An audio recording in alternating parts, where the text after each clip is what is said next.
ओम सहनाववतु सहनौ भुनक्तु सह वीर्यं करवावहै तेजस्विनावधीतमस्तु मा विद्विषावहै।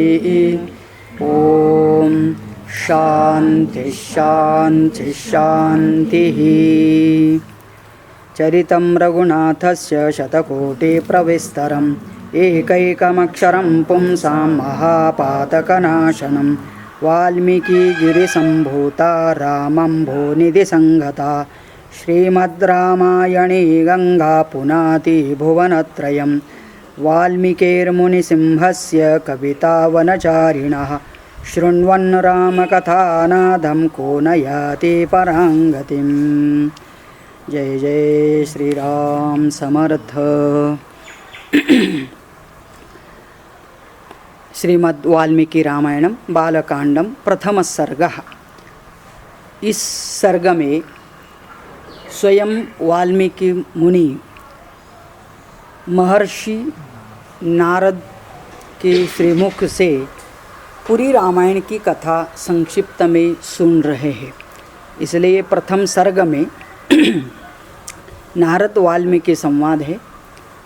और अभी तक जैसे वाल्मीकि जी ने प्रश्न पूछा था कि क्या ऐसे गुणवान तपस्वी सभी प्रकार के गुणों से युक्त अस्मिन् लोके कोनो अस्मिन् सांप्रतम लोके गुणवान कश्चन वीर्यवान धर्मज्ञश्च कृतज्ञश्च सत्यवाक्यो दृढ़व्रताः चारित्रेण च को युक्ताः सर्वभूतेषु को हितः।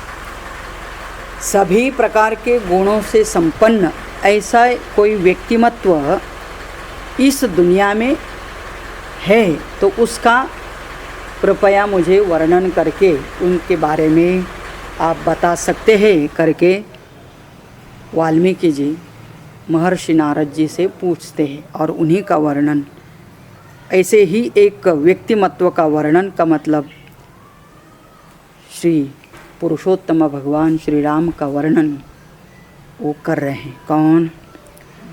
महर्षि देवर्षि नारद। और 11वें श्लोक तक देखा था, बहुत सुंदर वर्णन किया है कि उनका शारीरिक गठन का मतलब शरीर फिजिकल रूप भी कैसा था, बहुत सुंदर बताया। 10th और 11th में महोरस्को महेश्वासो गूढ़जत्रुररिन्दमः आजानबाहु सुशिराः सुललाट सुविक्रमः समसम विभक्तांगः स्निग्धवर्ण प्रतापवान् पीनवक्षा विशालाक्षः लक्ष्मीवान शुभलक्षणः। सभी प्रकार के शुभ लक्षण से युक्त शरीर, एक ही शब्द में उसका वर्णन किया है तो याद रखने लायक है। समः समविभक्तांगः स्निग्धवर्णः। समविभक्तांग हमारा बॉडी होना चाहिए कि ऑल द पार्ट्स सभी प्रकार के अवयव समविभक्त होना चाहिए, मतलब इक्वल मेजरमेंट, इक्वल स्ट्रेंथ, सब प्रकार से समानता हो। बहुत कम होता है, हम लोग को पता नहीं चलता है। जब आँख चेक कर लेते हैं तब पता चलता है एक का नंबर ज़्यादा है, एक का कम होता है। तो इसका मतलब क्या है, सामने वाले को दोनों आँख समान ऐसा लगता है लेकिन दिखने में अलग होते हैं। ऐसे कान है, हम लोग तो ऐसे स्वयं तो नहीं देख सकते हैं, एक देखते हैं तो दूसरा दिखाई नहीं देता है मिरर में भी। तो ये भी कान बिल्कुल एक जैसे है या नहीं करके बोल नहीं सकते। तो ऐसे शुभ लक्षण का मतलब है समः समविभक्तांगः स्निग्धवर्णः, जिसको हिंदी में चिकना रूप कहा था, रंग कहा था, प्रतापवान। और ये सब शरीर दृढ़ होकर के भी प्रताप का मतलब प्रतापी, ऐसा कोई तो विशिष्ट कार्य करने की क्षमता। शरीर तो सबके पास होते हैं, आजकल एक स्पोर्ट्स ही निकला है जिसका नाम है बॉडी बिल्डिंग। तो हाँ, शरीर सौष्ठव, तो इसका मतलब खाली शरीर को ही ताकतवान दृढ़ सुदृढ़ बनाना और ज़्यादा से ज़्यादा वो 6 पैक्स क्या पैक्स करके बोलते हो दिखाना, वो उसमें नहीं। उसके बाद उस शरीर का उपयोग और किसी प्रताप मतलब बहुत अच्छे कार्य करने में हो तो फिर वो शरीर का कोई मतलब होता है। नहीं तो खाली शरीर बनाया है और आलसी भर के खाली खाने का ही है और सोने का है, दिखता तो शरीर बहुत सुंदर है, बहुत सारे लोग होते हैं दिखने में बहुत अच्छे लक्षण वाले दिखाई देते हैं, लेकिन कार्य में कुछ नहीं होता है उनसे। तो ऐसा न हो तो कहते प्रतापवान हो। पीन वक्षा विशालाक्षः, उसका वक्षस्थल भरा हुआ होना है। विशालाक्ष, आंखें बड़ी बड़ी। लक्ष्मीवान, और लक्ष्मी का तो अष्ट महालक्ष्मी कहा जाता है। लक्ष्मी का मतलब केवल धन ही नहीं, तो विद्या को भी धन माना जाता है। ज़्यादा से ज़्यादा लोक संपर्क रहे कि लोग उनके साथ जुड़े रहे, तो वो भी समाज जिसके साथ है वो भी एक लक्ष्मी है, और बहुत लोगों से पहचान है, बहुत सारे कार्य कर सकते हैं। तो अष्ट महालक्ष्मी में धनलक्ष्मी, पुत्र लक्ष्मी, संतान लक्ष्मी, ऐसे करके लक्ष्मी के नाम देते हैं। तो सभी प्रकार के लक्ष्मी से युक्त भगवान श्री राम का स्वरूप था। शुभ लक्षणा, हाँ, इस प्रकार से संक्षिप्त में सभी शुभ लक्षण उसके अंदर थे। और भी कुछ लक्षणों की बात आगे कर रहे हैं।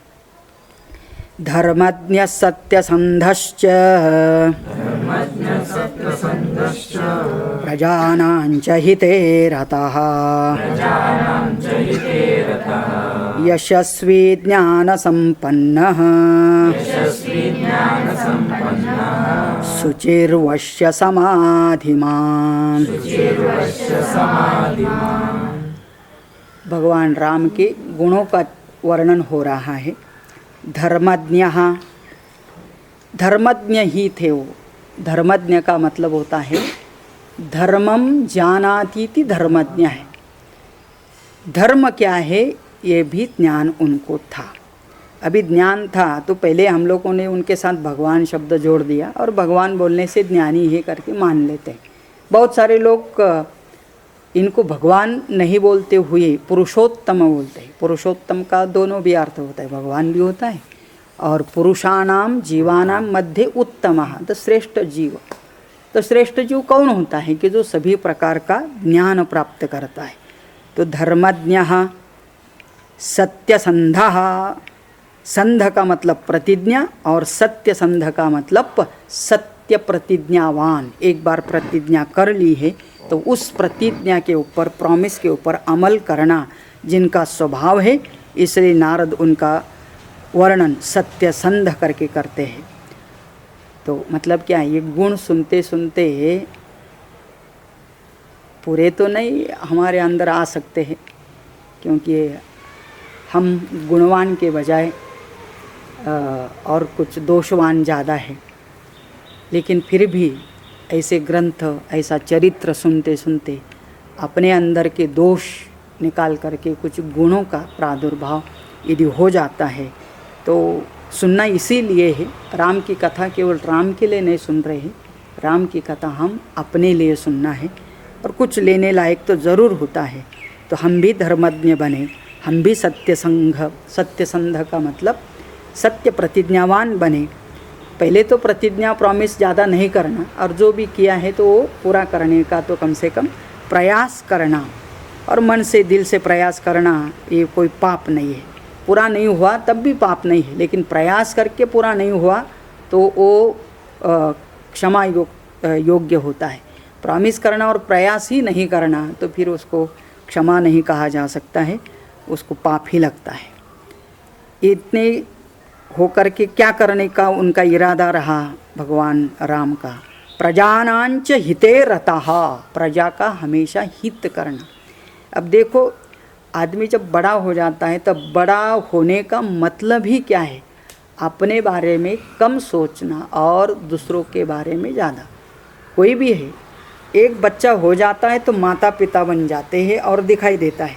एक बार माता पिता बन गया तो फिर अपना सुख दुख के बारे में न सोचते हुए उन बच्चों का सुख दुख के बारे में सोचना उनका स्वभाव बन जाता है। बड़े, उनका उम्र अभी भी कम हो, लेकिन वो बड़ा हो जाता है तो माता पिता बन गए मतलब बड़े बन गए। ऐसा बड़ा बनने का मतलब ही प्रजानांच हिते रतः, हमेशा प्रजा के हित में लगे रहना।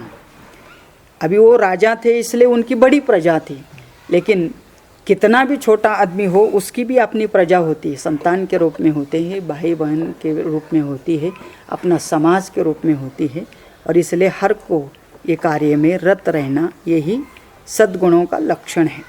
यशस्वी ज्ञान संपन्न, यशस्वी, अभी यशस्वी का मतलब सक्सेसफुल होना है। अभी अटेम्प्ट करना ही सक्सेसफुल होना है, बिना अटेम्प्ट किए ही हम लोग सक्सेसफुल तो नहीं हो सकते। तो इसका मतलब ये होता है कि जो भी कार्य है करने का प्रयास तो करना। और अनुभव क्या आता है, प्रयास करने वाले को पता चलता है कि हमारा प्रयास से ये काम होने वाला नहीं है, तो काम नहीं होगा ये समझने के लिए भी प्रयास करना ज़रूरी है। और ये समझ में आना तो यशस्वी ही कहलाता है। Yes, I cannot do, how I have come to know, by making efforts to do. तो करने का प्रयास करने के बाद पता चला कि हमसे नहीं होता है, इसलिए तब भी आदमी को यशस्वी कहा जाएगा। ज्ञान संपन्न, बहुत सुंदर है। स्टूडेंट है तो ज्ञान संपन्न विद्यार्थी का लक्षण ही होता है कि हमेशा ज्ञान के लिए पढ़ना। लेकिन विद्यार्थित्व हमारा कभी नष्ट नहीं होना चाहिए, आजीवन हम विद्यार्थी बने रहना है। क्योंकि सर्वज्ञ तो हम हो नहीं सकते, लेकिन अल्पज्ञ रहना भी पाप है। तो इसका मतलब होता है कि स्टडी आजीवन चलते रहेगा। और बहुत सारे विषयानाम बहुत्वात्, मतलब ग्रंथानाम बहुत्वात् विषयानाम सूक्ष्मत्वात्। ग्रंथ अनेक है और विषय बहुत सूक्ष्म है, और इसलिए किसी को भी एक बार एक ही समय पर सब विषय जानने का समझने का शक्ति नहीं होता है। इसलिए आजीवन ज्ञान संपन्न शुचिर्वश्यः, शुचि ही मतलब हमेशा शुद्ध रहने का प्रयास। शुचि बोलने से दो प्रकार की शुचि होती है, अंतर शुचि ही, बाह्य शुचि ही। आज अपने आप को ही समझ लेने का है। अभी बड़े लोग हैं तो उनके बारे में सोच सकते हैं, लेकिन हम बड़ा बनने का प्रयास करेंगे तो हम अपना शुचि तो रखना ही है। हाँ, कहाँ से शुरू होता है, तो पहले अपना शरीर स्वच्छ रखो, फिर अपना मन स्वच्छ रखो, अपना परिसर स्वच्छ रखो। कौन रखने वाला है, स्वयं ही रखना है। अभी बड़ा विचित्र होता है, ये आजकल की दुनिया का एक है कि आदमी बिज़ी हो जाता है। और बिज़ी होने का मतलब बहुत सारे घर में हम लोग क्या देखते हैं, तो स्वयं दूसरे का काम करने के लिए जाते हैं और उनके घर में काम करने के लिए दूसरे आना पड़ता है ना। ऐसे एक विचित्र जीवन बन चुका है आजकल।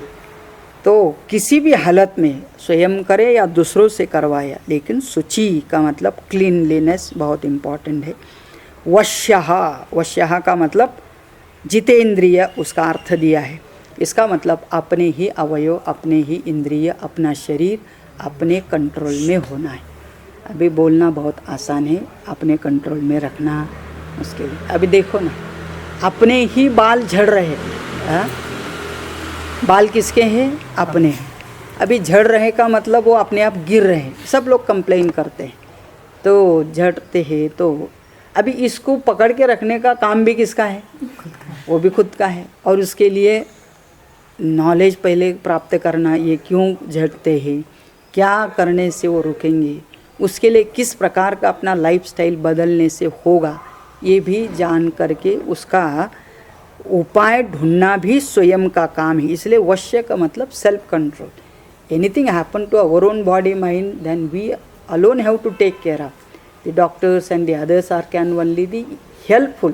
They can be only outside help, but the real help is उद्धरेत आत्मना आत्मानम। खुद का मदद खुद ही करने का है, पहले तो करना कम से कम। और ये सब करके भी आदमी का स्वभाव कैसे होना चाहिए, तो लास्ट वर्ड में बताते हैं समाधिमान। समाधि का मतलब होता है मन को हमेशा एकाग्र और फोकस्ड रखना। कोई भी काम पूरा करना है तो हमारा माइंड एकाग्र होना बहुत ज़रूरी। लेकिन इतना भी एकाग्र न हो कि बाजू वाला क्या पूछ रहा है उसको सुना ही नहीं देना है।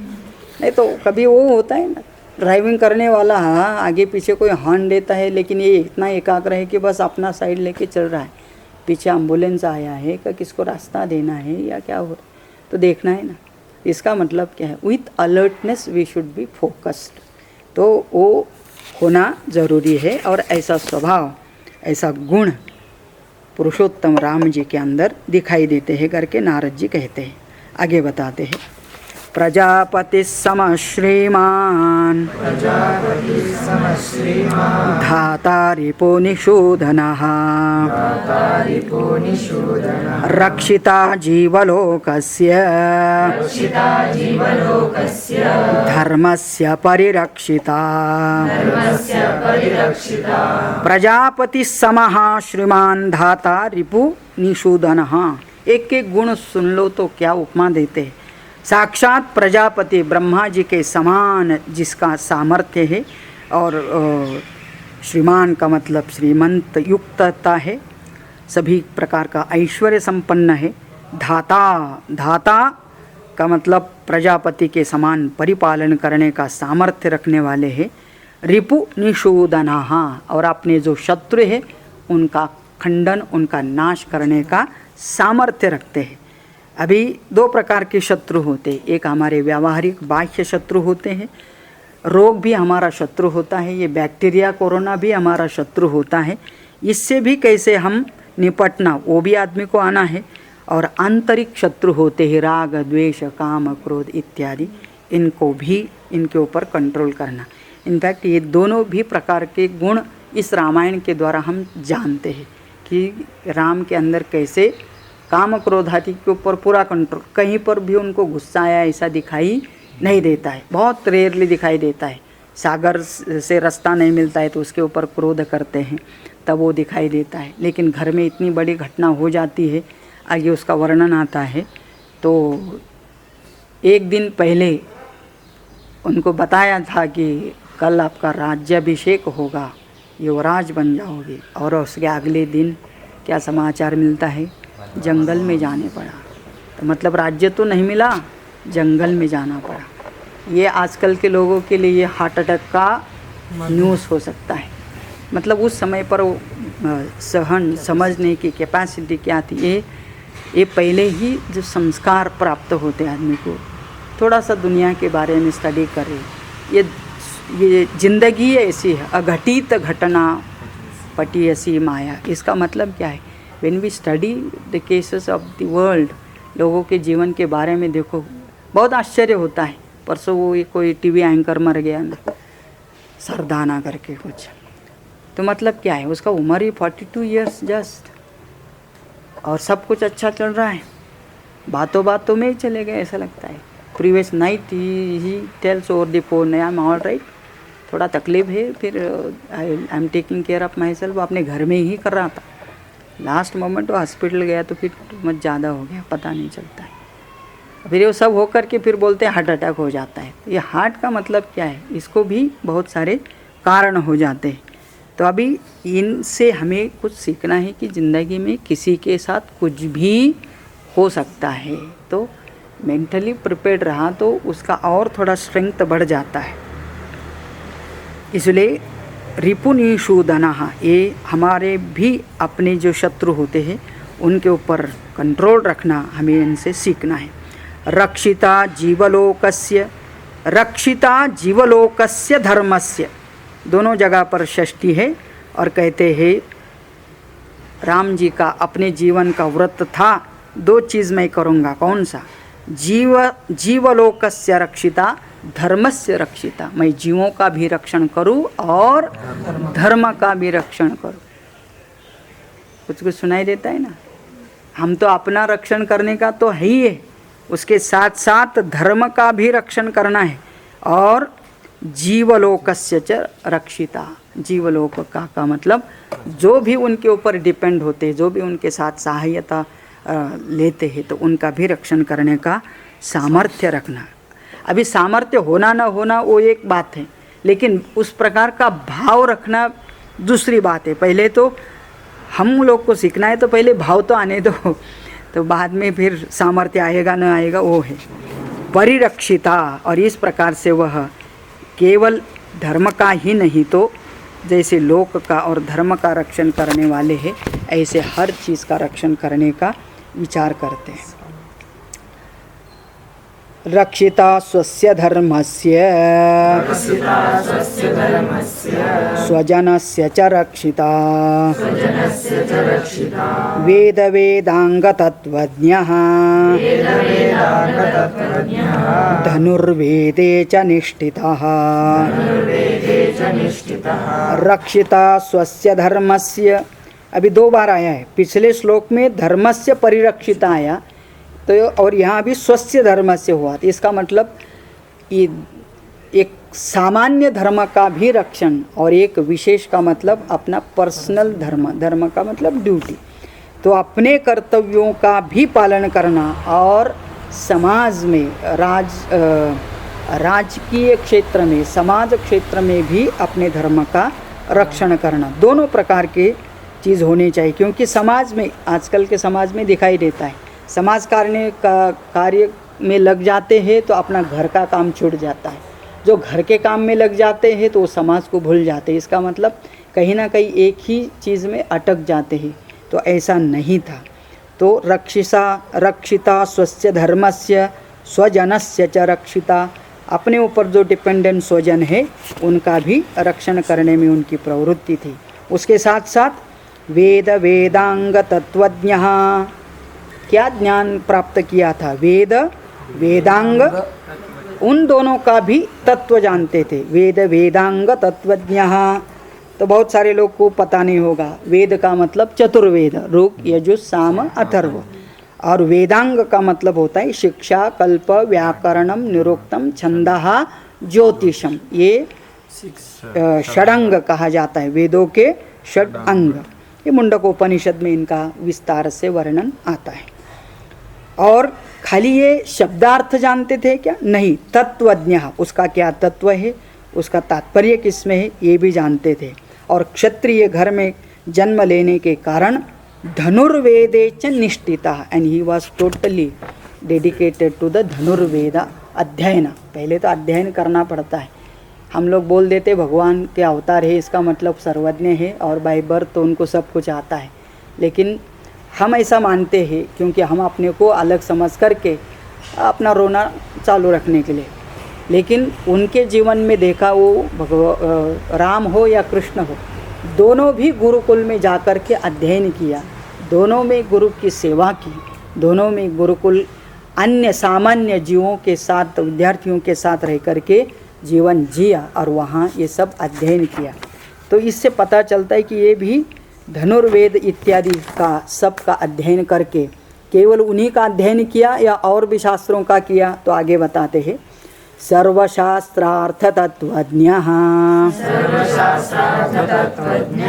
स्मृतिमान प्रतिभानवान सर्वलोक प्रिय साधु अधीनात्मा विचक्षणः।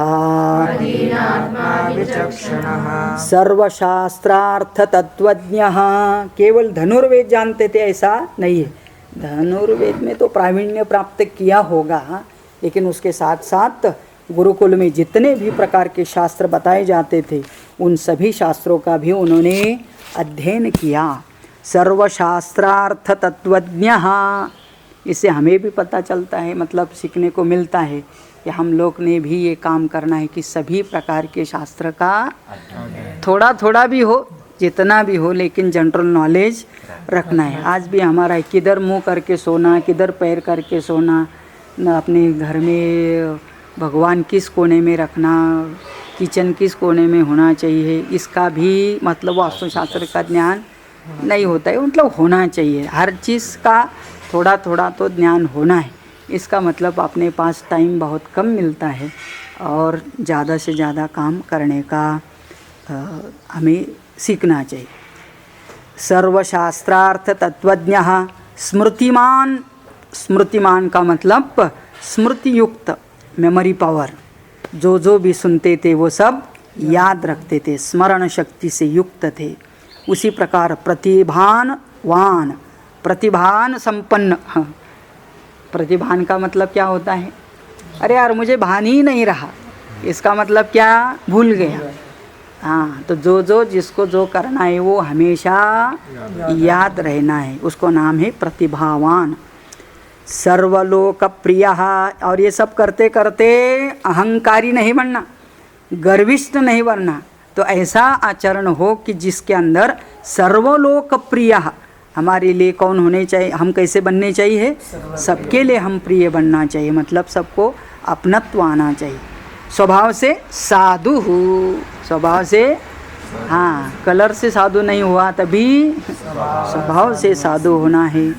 और अदीनात्मा, दीन का मतलब दुखी, और अदीनात्मा मतलब कभी भी दुखी नहीं रहना। दुख तो सबको आता है, हाँ, किसी को लगता है कोई गिर जाता है, तो किसी का कुछ खो जाता है, कुछ भी हो सकता है। दुख के लिए तो हजारों कारण हर दिन मिल सकते, लेकिन उसमें भी सुखी रहने का सीखने का है।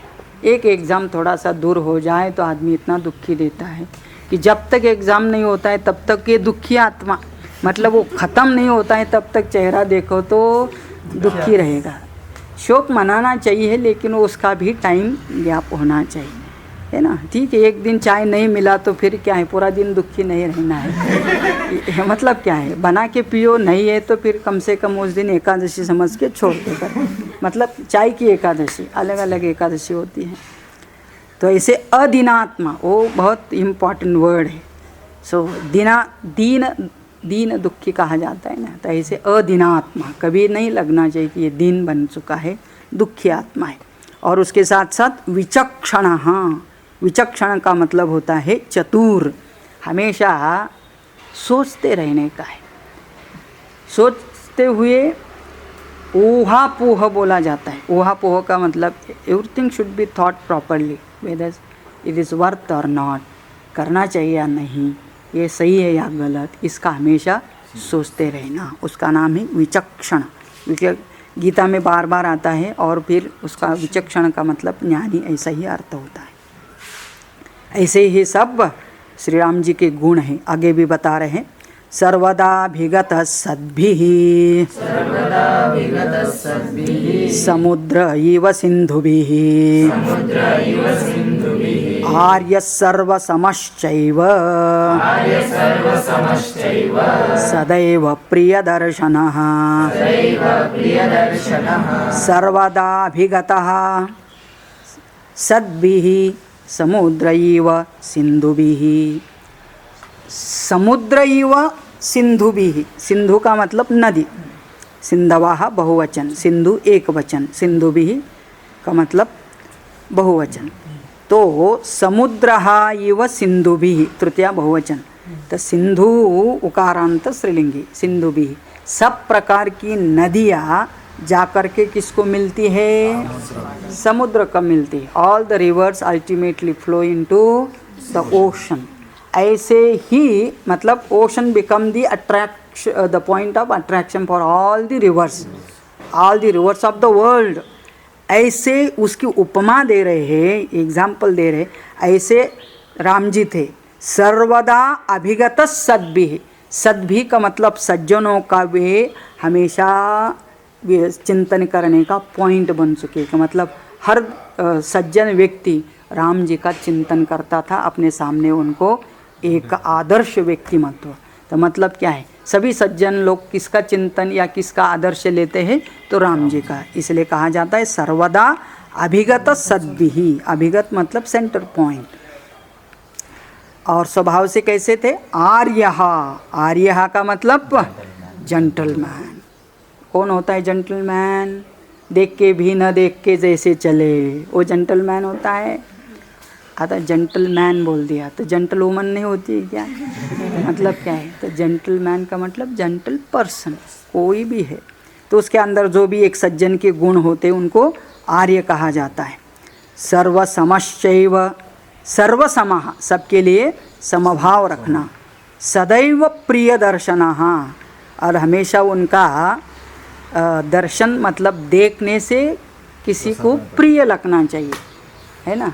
किसी को देख कर के लोग बोलते हैं मैंने आज किसका मुंह देख लिया, तो ऐसा नहीं होना चाहिए। तो इसका मतलब क्या, हमेशा ऐसा लगना चाहिए कि यार इनको मुंह देखने से हमारा भला होता है, ऐसा हमारा गलती से आइलैक में भी देखा। हाँ नहीं वही तो होता है ना, जो दूसरे के बारे में ऐसा सोचते कि किसका मुंह देखा है तो फिर उनका मुंह देखने वाले का भी बुरा ही होता होगा ना। तो इसका मतलब कि हम किसी को बुरा न समझे। पहले तो हमारा संस्कृति क्या बोलता है, कराग्रे वसते लक्ष्मी करमध्ये सरस्वती करमूले तो गोविंदा प्रभाते करत। जब हमारे हाथ में ही देवता हो सकते हैं तो फिर सामने साक्षात एक जीवात्मा है।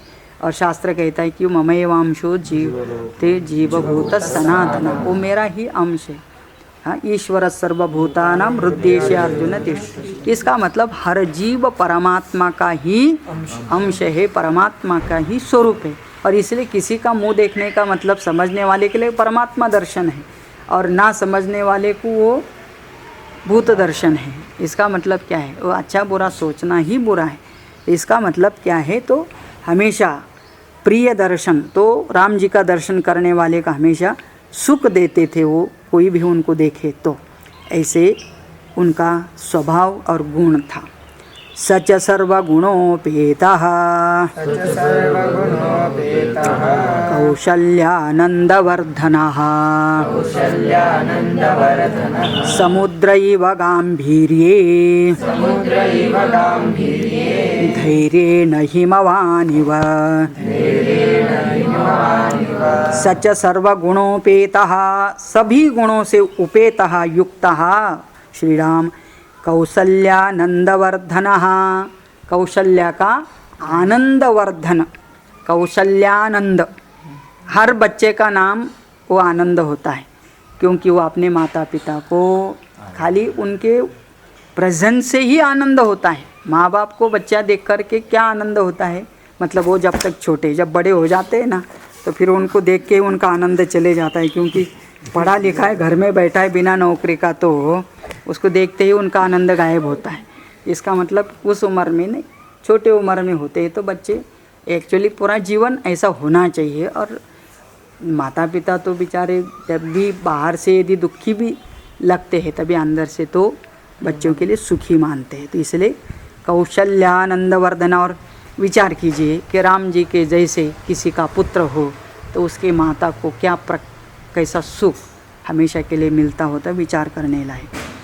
तो कौशल्या उनके माता जी का नाम, और हमेशा मतलब क्या है, जब कौशल्या उनका चिंतन करते होंगे तब भी आनंद, और जो कार्य वो करते हैं उसको देखने के बाद भी आनंद।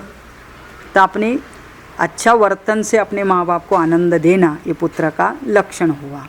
समुद्रैव गांभीर्येण धैर्येण हिमवानिव।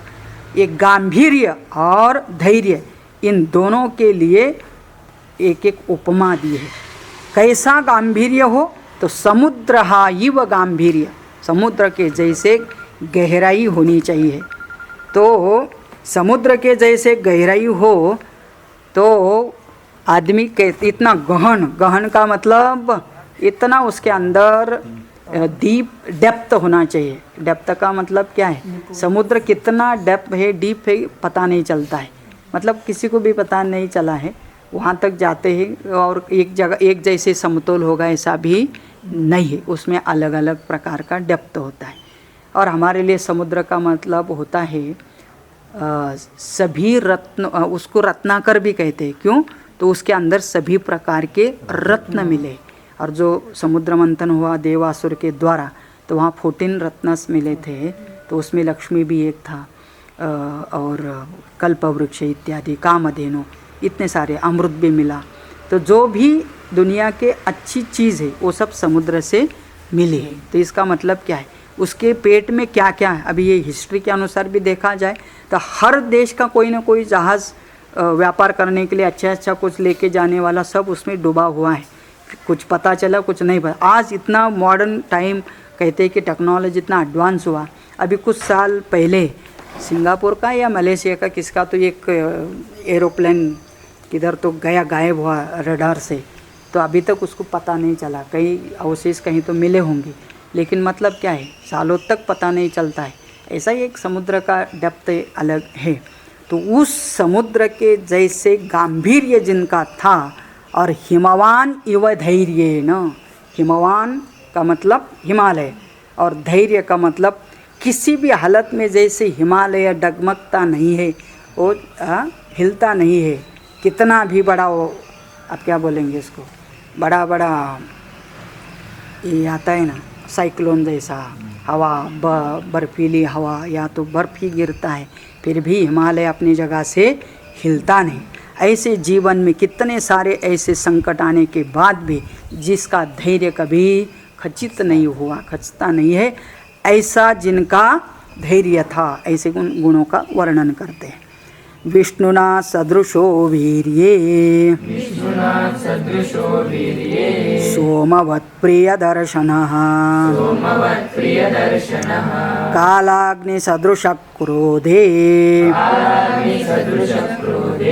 क्षमया पृथ्वी समः। विष्णुना सदृशो वीर्ये, अभी हम लोग सब ऐसा मानते हैं, श्रद्धा है कि राम ये भगवान विष्णु का ही अवतार है, लेकिन यहाँ नारद जी और वाल्मीकि जी जब चिंतन कर रहे हैं तो वो ऐसा अवतार की अवतार अभी तो नहीं बोल रहे, आगे हो सकता है बोलेंगे, लेकिन ये तो कहते कि सामर्थ्य के दृष्टि से राम जी कैसे, तो विष्णुना सदृशः, भगवान विष्णु का जो भी सामर्थ्य है उसके समान सामर्थ्यवान राम जी ही थे। सोमवत प्रिय दर्शनः, और देखने के लिए कैसे थे, सोमवत, सोम का मतलब चंद्रमा और सोमवत का मतलब चंद्रमा के समान प्रिय दर्शन। अभी मून मतलब चंद्र को देखना किसको अच्छा लगता है, किसको अच्छा नहीं लगता है, सबको अच्छा लगता है। फुल मुंडे हो तो हाँ और अच्छा लगता है, मतलब क्यों अच्छा लगता है, कोई रीज़न, हाँ रीज़न देखा जाए तो एक्सप्लेन नहीं कर सकते, लेकिन अच्छा लगता है, बस इतना ही दृष्टांत लीजिए। और वो क्यों अच्छा लगता है, तो स्वाभाविक है, प्रकाश तो दिखाई देता है लेकिन सूर्य के जैसे कर्कश प्रकाश नहीं है। सूर्य भी प्रकाशमान है लेकिन हम अपने आँखों से उसको निहार नहीं सकते, लेकिन चंद्रमा को कितनी देर तक देखने के बाद भी आँख में जलन नहीं होती है। तो ऐसा हमको भी कोई देखे तो उनको जलन नहीं होनी, हाँ मतलब देखने के बाद भी जलन होती है, किस काम का नहीं है, अथवा ये हमको चीटिंग करने वाला है, फंसाने वाला है, तो देखते तो रहते हैं लोग लेकिन अंदर से जलना शुरू हो जाता है। तो उस प्रकार का भाव न हो, तो कहते हैं कि मतलब देखने के लिए राम जी कैसे थे, तो सोमवत प्रिय दर्शना, जैसे चंद्रमा को देखते जाओ कभी बोर नहीं होता, ऐसे राम जी का रूप था। कालाग्नि सदृशो क्रोधे, और जब क्रोध आता है तो उनका क्रोध कालाग्नि सदृशा, कालाग्नि का मतलब प्रलय अग्नि। अभी प्रलय अग्नि का हम लोग तो कभी देखा नहीं, इमेजिन नहीं कर सकते हैं, लेकिन एक हमेशा न्यूज़ आते रहता है कि जंगल को आग लगी और 1 महीना 2 महीना 3 महीना तक, इतना आजकल वो भी इतना टेक्नोलॉजी है, इतना सब कुछ है, सब देश के पास है। अमेरिका और यहाँ भारत में इतना आग नहीं लगती, इतना आग उधर लगती है, अमेरिका और ऑस्ट्रेलिया, और उनके जंगल में तो 2-2 महीना तक आग जलती है, तो इनको बुझाने के लिए नहीं होता है, और सबसे पावरफुल देश कहे जाते हैं। तो आप उससे पता कर सकते हैं कि एक बार प्रलय के समय सब पूरे दुनिया को आग लग जाती है, तो वो कैसा आग मतलब हीट होगा, ऐसे क्रोध में राम जी का स्वभाव बन जाता है। कालाग्नि सदृशः क्रोधे, लेकिन उसी समय उनके अंदर क्षमाया पृथ्वी समाहा, और क्षमा करने का सामर्थ्य भूमाता के समान पृथ्वी के, पृथ्वी का दूसरा नाम ही है क्षमा अथवा क्षमावती। क्यों पता होना चाहिए, जैसे हम यहाँ पैदा होते यहीं जीते यहीं गाड़ दिए जाते हैं। अभी कुआं खोदते हैं ना, तो एक्चुअली कुआं खोदने का मतलब होता है कि भूमि का पेट फाड़ने के जैसे, और उसी भूमि के अंदर से हम लोग ये सब प्रकार के मिनरल्स निकालते हैं, तो पेट खोद खोद के निकालते हैं, ऐसा होता है। फिर भी वो कभी उसी गड्ढा में हमको गाड़ती नहीं है ना, वो हम ही गिर जाते हैं अंधे होकर के, बात अलग है। तो मतलब क्या है, तो इतने इस प्रकार की क्षमा संपन्न कौन है, वह पृथ्वी है। तो पृथ्वी के समान क्षमावान राम जी है, इसलिए उनको कितना भी कोई तकलीफ दिया तब भी उन्होंने क्षमा ही किया है, उनका स्वभाव है करके नारद जी वर्णन करते हैं। अगला श्लोक, धनदेन समस्त्यागे सत्ये धर्म इवापरः तमेवं गुणसम्पन्नं रामं सत्यपराक्रमम् धनदेन धनद का मतलब कुबेर, धनम ददाति इति धनद का मतलब कुबेर। तो दान करने में किसके समान थे? तो कहते हैं धनदेन समस्त्यागे, समः त्यागे, तो त्याग करना मतलब दान देना, त्याग करना मतलब किसी को हेल्प करना। तो कुबेर जी तो धन का मालिक ही है, और वो जितना भी धन दुनिया में है ये सब वो तो देने वाला है। तो उनके जैसे देने का स्वभाव श्री राम जी का था। सत्य धर्म इवा परः, और धर्म आचरण में किन के समान थे? तो कहते धर्मः इव, सत्य धर्मः इव। धर्म का मतलब धर्मराज, धर्मराज का मतलब कुंती का ज्येष्ठ पुत्र युधिष्ठिर के समान, है ना। वो लास्ट तक कभी झूठ नहीं बोला, एक झूठ बोला भी तो अर्ध सत्य और अर्ध झूठ बोला, मतलब पूरा झूठ नहीं बोला तो कहा जाता है। तो सत्य धर्म इव अपराह, तो इसलिए अपराह मतलब ही इज सेकंड धर्मराज, है ना। कौन? श्री राम। तम एवं गुण संपन्नम रामम सत्य पराक्रमम, ऐसे सत्य पराक्रमी राम जी के गुण वर्णन महर्षि देवर्षि नारद वाल्मीकि के प्रति कर रहे हैं। ज्येष्ठं ज्येष्ठगुणैर्युक्तं प्रियं दशरथसुतं प्रकृतीनां हितैर्युक्तं प्रकृतिप्रियकाम्यया। ज्येष्ठं ज्येष्ठगुणैर्युक्तं, अभी घर में भी ज्येष्ठ पुत्र के रूप में जन्म लिया और सभी ज्येष्ठ गुणों से युक्त हैं। सामान्यतः ऐसा होता ही है, बड़ा लड़का है तो सभी गुणों से युक्त होना ही चाहिए और होता है सामान्यतया, लेकिन यहाँ पर तो ज्येष्ठ भी है और सभी ज्येष्ठ गुणों से युक्त है। और उनके पिताजी का भी इंट्रोडक्शन होता है इधर। प्रियम दशरथः सुतम, और दशरथ जो उनके पिता थे उनके लिए यह राम जी बहुत प्रिय थे। सुत का मतलब पुत्र, प्रिय पुत्र थे। प्रकृतीनाम हितैर्युक्तम, प्रकृतीनाम हितैः युक्तम, यहाँ प्रकृति का मतलब अपनी प्रजा, सभी प्रजा के लिए हित के लिए वो काम करने वाले थे। प्रकृति प्रिय काम्यया, प्रकृति के हर प्रिय काम करने में आगे रहने वाले थे। यौवराज्येन संयोक्तुम ऐच्छत् प्रीत्या महीपतिः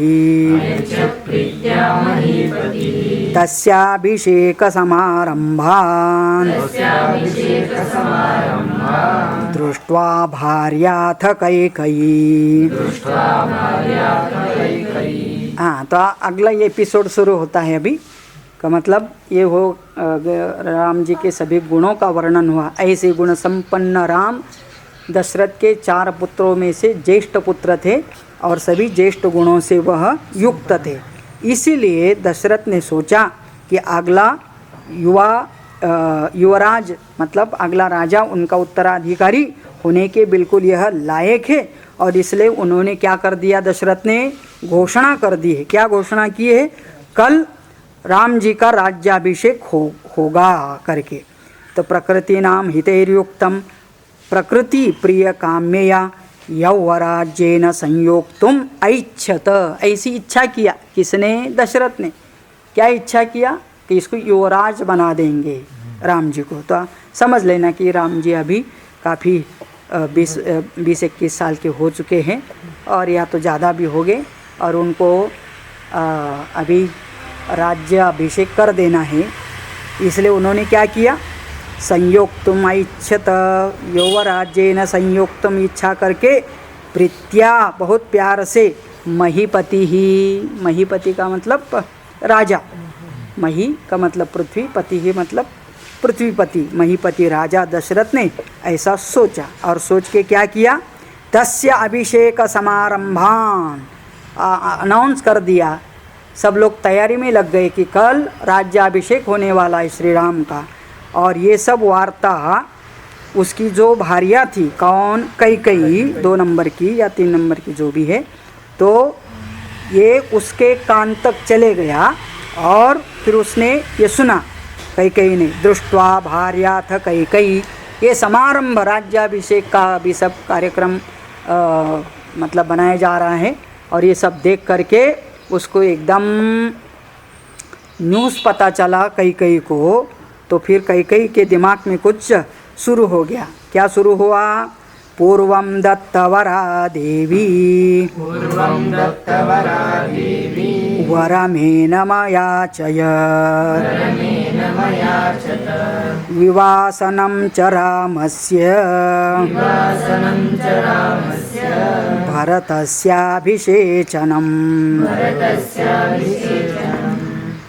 तो पूर्वं दत्तवरा देवी, उसी समय पर जब उसने सुना कि राम जी का राज्याभिषेक की पूरी तरह से तैयारी हो रही है और कल राम का अभिषेक होने वाला है, तब उसको झट से याद आया। क्या याद आया, कभी एक ज़माने में दशरथ ने उसको कुछ 2 वर देने का प्रॉमिस किया था, मतलब शब्द दिया था। तो उसको सडनली याद आया और उसके मन में अभी याद आते ही उसका दिमाग ख़राब हो गया। दिमाग ख़राब हो गया मतलब अभी वो जो भी भून दिया था, उसको वर दिए थे, उसको अभी मांगेंगे। और क्या करना है इसके द्वारा, तो बोल रहे इसके द्वारा मैं क्या करूं, तो 2 चीज़ मांगते हूँ।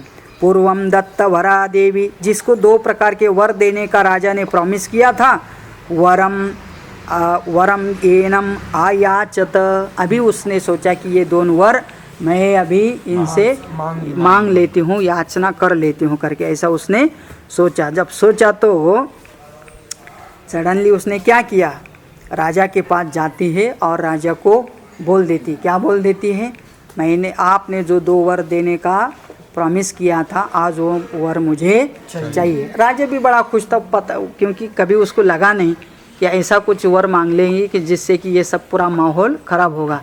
लगता है कि ऐसे खुशी के वातावरण में यदि उसको कुछ चाहिए है तो ज़रूर दे देंगे करके उसने बहुत प्यार से उसको हंसते हंसते बोल दिया कि यस, तुम्हें जो चाहिए है मांग लो करके। तो क्या वर मांग लेती है, तो कहते ही विवासनम च रामस्य भरतस्य अभिषेचनम, राम जी को पहले विवासम मतलब ये राजा के कपड़े उतार करके सामान्य कपड़ा डाल करके उसको वनवास में भेजना है। और भरतस्य अभिषेचनम, और भरत का राज्याभिषेक कराना करके ये 2 प्रकार के वर मांग लिया है। किसने किसको मांग लिया है,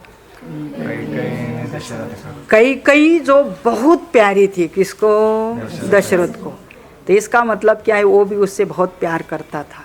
लेकिन ऐसे प्यार करने वाले कभी कभी सबसे ज़्यादा दुख देने वाले भी हो जाते हैं। तो वही किया उसने।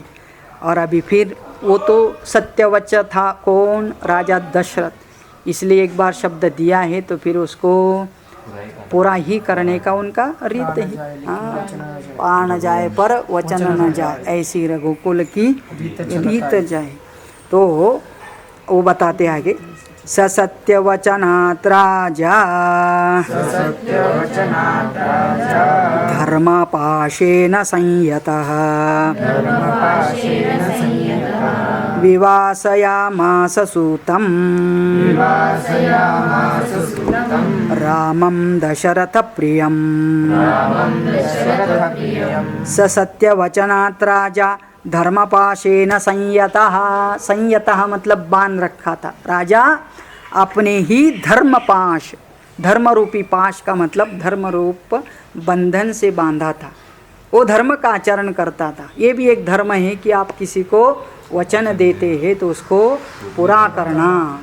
तो दिया हुआ वचन को पूरा करना ये अपने ही वचन में स्वयं ही बांध के रखने के जैसे है। इसलिए बहुत सोच समझ के बोलना चाहिए। हाँ, तत्रैव वक्तव्यम यत्र उक्तम सफली भवे।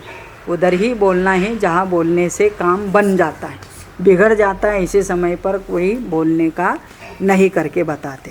तो इसलिए उसने अपने ही धर्म से वो बांध रखा था, इसलिए राजा को वो वचन मानना ही पड़ा। और क्योंकि वह सत्य वचनात् राजा, सत्य वचन से बंधा हुआ राजा, अभी तक उसके यहाँ कभी भी वचन का त्याग, प्रॉमिस का त्याग नहीं हुआ था। स सत्य वचनात् राजा, सत्य वचनात् राजा, हाँ, धर्मपाशेन संयतः विवासयामास सुतम। क्या फिर जैसे उसने बोला था वैसे करना पड़ा, जैसे कई चाहती थी बिल्कुल वैसे ही राजा को अनुमति देना पड़ा। तो सबसे पहले राम जी के वस्त्र निकालने पड़े, जो राजपुत्र के वस्त्र होते उनको निकाल करके एक वनवासी लोगों का वस्त्र कैसा धारण किया जाता है वल्कल, उसको चढ़ा दिया। रामम दशरथः प्रियम, यद्यपि राम बहुत राजा को प्रिय था, राजा बहुत उसको चाहता था। ऑफकोर्स सभी राजा, सभी पुत्र और सभी रानियां भी राजा को बहुत चाहते थे, लेकिन इतना सब चाहने पर भी ये धर्म के बंधन के कारण राजा को राम को वन को जाने के लिए अनुमति या आज्ञा देनी पड़ी। और फिर वो होते ही क्या हुआ, सजगाम वनम वीरः, सजगाम वनं वीरः, प्रतिज्ञामनुपालयन्, प्रतिज्ञामनुपालयन्, पितुर्वचन निर्देशाद्, दुर्वचन निर्देशात्, कैकेय्या प्रियकारणात्, सजगाम वनम वीरः। सह वीरः, तो वीर था। हाँ, वो वीर का मतलब हलहार में वीरत्व है उसका। तो इसी समय पर भी उसने अपना धैर्य, अपना सामर्थ्य खोया नहीं, और वो जगाम, सह जगामो, चले गया। कहाँ चले गया, वनम वीरः। कैसे, प्रतिज्ञाम अनुपालयन, पिताजी के प्रतिज्ञा समझ करके उसका अनुपालन करना, वो अपना धर्म समझ करके वह वन में चले गया। पितुर्वचन निर्देशात् कैकेय्या प्रिय कारणात्। और ये पिता ने ऐसे अनुमति या प्रतिज्ञा क्यों की, तो कहते हैं पितुर्वचन निर्देशात्। पिता तो साक्षात बोला नहीं, खाली उसने निर्देश किया है, बेटा अभी क्या करूँ, मैं अपने वचन से बंधा हुआ हूँ। और कैकेय्या, कैकेयी के प्रिय कारणात्, कैकेयी को भी, उसको भी खुश रखने के कारण वो उसको अनुमति देता है कि तू वन में चले जा। ऐसा करके कैकेयी को भी खुश कर दिया और उसको भी वन को भेज दिया। भेजने के बाद क्या होता है आगे बताते। तम व्रजन्तं प्रियो भ्राता, तं व्रजन्तं प्रियो भ्राता, लक्ष्मणो अनुजगामः, लक्ष्मणो अनुजगामः, स्नेहात् विनय संपन्नः, स्नेहात् विनय संपन्नः, सुमित्रानन्दवर्धनः। मित्रानन्दवर्धनः, तं व्रजन्तं प्रियो भ्राता लक्ष्मणो अनुजगामः। राम को जाते हुए देखा तो लक्ष्मण भी तैयार हो गया और बोला कि मैं राम जी के बिना तो यहाँ रह के क्या करूँगा। और इसलिए क्योंकि राम और लक्ष्मण का आपस में प्यार पहले से ही था, और इसलिए बड़े भाई को वन में जाने की तैयारी देखते हुए लक्ष्मण जो अनुज कहा जाता है, उसका छोटा भाई कहा जाता है, तो उसके साथ वो भी निकल पड़ा। क्यों निकल पड़ा, स्नेहात, उनका आपस में इतना स्नेह मतलब प्यार था। विनय संपन्न, लक्ष्मण तो बहुत विनय संपन्न था, मतलब कभी राम के आगे या पिता के आगे कभी भी सुर उठा करके ना बात करता था। तो ऐसे विनय संपन्न वह सुमित्रानंदवर्धन, सुमित्रा के आनंद को वर्धन करने वाला। सुमित्रा के 2 पुत्र थे, लक्ष्मण और शत्रुघ्न। तो उसमें से शत्रुघ्न हमेशा भरत के साथ रहता था और लक्ष्मण राम जी के साथ। तो इसलिए राम जी बड़े भाई वन में जा रहे हैं, तो ये सुमित्रा का नंदन वो भी उनके साथ जाने का पूरा तैयारी कर दिया।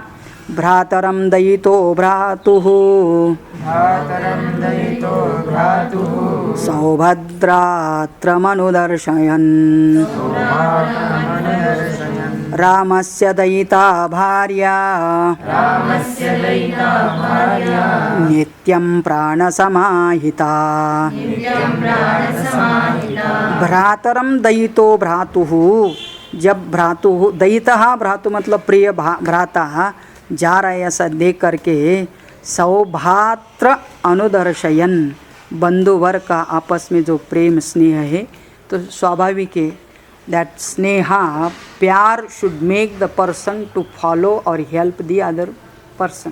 प्यार का मतलब ही क्या है कि हमेशा एक दूसरे के लिए साथ रहना साथ देना उनका भाव होना चाहिए और ऐसा उनका आपस में भाव हो के ये जब दोनों भाई वन में जाने की तैयारी कर रहे हैं वो देख करके सीता को जब पता चला तो सीता भी क्या करती रामस्य दयिता भार्या दयिता मतलब प्रिया राम की प्रिय भार्या सीता नित्यम प्राण समाहिता वो हमेशा एक दूसरे के प्राण समान मतलब प्राण प्रिय मानते थे।